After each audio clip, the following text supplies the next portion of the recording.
இலை சின்னம் துரோகி கையில் இருப்பதாக எடப்பாடி பழனிசாமியை சாடிய டிடிவி தினகரன், உசிலம்பட்டி பகுதி மக்களுக்கு தேவையான வளர்ச்சி திட்டங்களை கொடுப்பதுதான் தனது கடமை எனவும், தேனி மக்களவை தொகுதிக்கு தேவையான திட்டங்களை பிரதமர் மோடி மூலம் பெற்றுத்தரவுள்ளதாகவும் தெரிவித்தார்.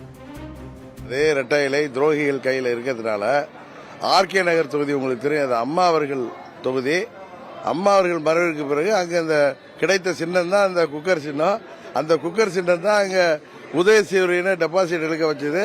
இரட்டை இலை சின்னத்தை ஆளுங்கட்சியாக இருந்த பழனிசாமி பலாயிரம் கோடி பணம் செலவு செய்தும் அவர்களை விட 40,000 வாக்குகள் மேல் வித்தியாசத்தில் இந்த சின்னத்தை அம்மாவின் தொகுதி மக்கள் எனக்கு கொடுத்த சின்னம். அதனால இவங்க ஏதோ பிதற்றுறதுக்கெல்லாம் நம்ம ஒன்றும் பதில் சொல்ல வேணாம். இன்னைக்கு இரட்டை இலை இன்றைக்கு துரோகி கையில் இருக்கு, தவறானவர்களிடத்தில் இருக்கு.